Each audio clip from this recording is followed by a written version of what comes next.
Hello, you're watching Eye on Africa. I'm Haxie Myers-Belkin. It's good to have you with us. The top stories we'll be covering on today's show. As the African Great Lakes Conference kicks off in Uganda, we travel to nearby Tanzania to see the devastating environmental impact of using mosquito nets to catch fish.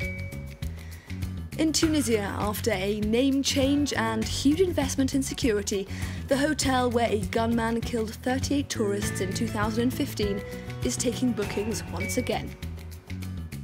And we meet the Senegalese women using cooperative microcredit schemes to make their dreams of buying a house or even setting up their own business come true. Now, today marks the opening of this year's African Great Lakes Conference in Entebbe, Uganda, on the shores of Lake Victoria.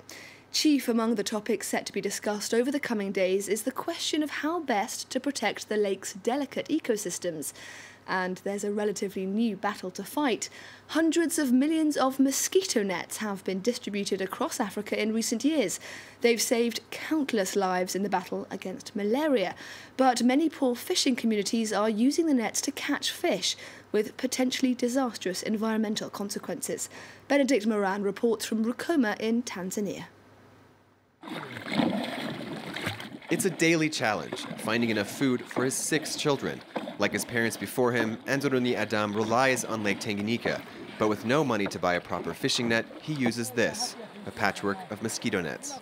A real fishing net can cost up to 1.6 million shillings. We can't afford that. Malaria is a disease that kills at least 500,000 people in Africa every year. But in Adam's family, no one sleeps under a mosquito net. We need to eat every day. It's better to get bitten by a mosquito than have nothing to eat. Lake Tanganyika provides nearly 60% of protein consumed in this area. But fish stocks are declining. Used to fish, mosquito nets destroy fragile breeding grounds and can release toxic insecticide into the lake. When they are using it for fishing, they destroy the breeding site, and they catch even small fish from the lake, and they destroy the ecosystem, which in turn can cause a problem and harm to them. A recent study indicates that 87% of households on the lake have used mosquito nets to fish. Tanzanian government officials say cracking down on illegal fishing is a top priority. They vowed a tough-on-crime approach. The vice president also has announced, as we fight drugs, that's the same way we're going to fight illegal fishing. Fisheries officials go on stealth patrol at least once a month. On this boat, armed police and local fishermen who provide intelligence. Tonight's sketch, no mosquito nets, but other pieces of illegal gear. So this is illegal.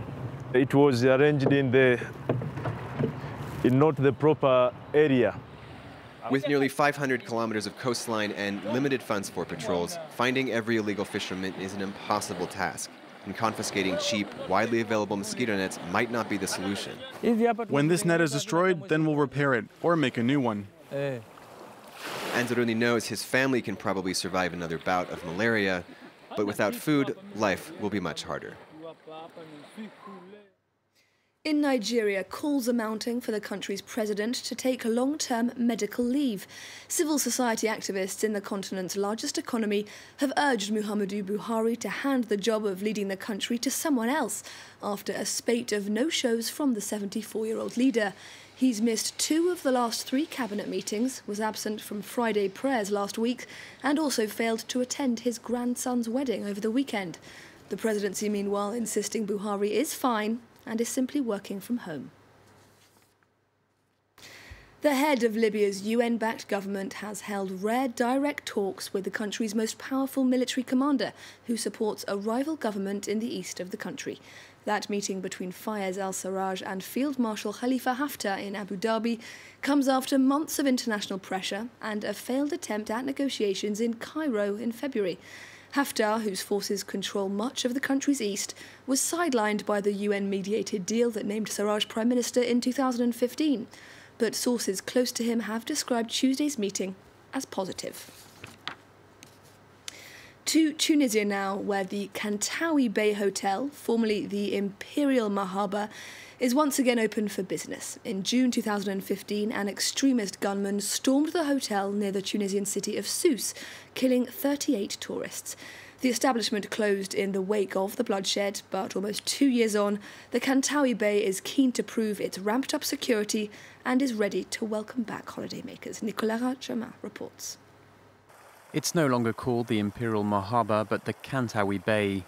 This hotel near Sousse has reopened 18 months after the jihadist attack that killed 38 tourists. 30 of them were from Britain. Some €2 million have been invested, especially to boost security. Reservations are high, according to the manager, who's also a lawmaker from the ruling Nida Tunis party. There's a high demand from Germany, Russia, Algeria and Tunisia. A lower demand from Belgium, but the Brits have not come back. We're going to miss them a lot. The British government advises against all but essential travel to Tunisia. The tourists here regret this decision. Yes, the terrorist act that took place here was tragic for everyone and for us too, but we must all continue to come to Tunisia. I regret the fact they get so much publicity. The best way to deal with them is to live normally without fear and tell them we are not afraid of you. After several jihadist attacks, the tourism sector collapsed these last 2 years, but it's slowly picking up. In March, for instance, the number of foreign tourists was up by 1/3 compared to 2016. Now, cooperative microcredit schemes have long been a popular way for people on low incomes to generate useful amounts of cash over time. Cash that could be used to fund one-off events like weddings or baptisms. But now more and more Senegalese women are setting their sights a little higher, with some of them using a number of schemes at the same time with a view to setting up a business or even buying a house. This poultry farmer on the outskirts of the Senegalese capital, Dakar, has revived her struggling venture with the help of a special kind of credit. I bought the chicks for breeding with money from the tontine. At the bank you pay interest, but with the tontine there's no interest at all. Popular in many parts of Africa, women often club together in what's called a tontine to save money. Members of this group pay in the equivalent of around €3 every week. And once every 5 years, it's your turn to take home the €750 jackpot. The bank needs a lot of papers and everything, and guarantees. But we know each other, we live in the same neighbourhood, and we know everyone. In the past, tontines were used to save for special events like weddings or baptisms. But now many women say they're more ambitious. Hairdresser Ndeye, who contributes to 4 tontines, has used the cash to build a house. I can only count on the tontine. I can't get money from the bank. There is a system of small fines to encourage regular payments into the pot, but sanctions are mostly social. As villagers, we wouldn't dare burn up the money from the tontines without contributing. You'd get an earful. Even your grandkids would hear about it. These women say it's about more than an interest-free lump sum. By giving a sense of community, purpose, control and achievement, the tontine itself hits the jackpot. That's all we have time for right now, but do stay tuned. There's more news and analysis coming right up.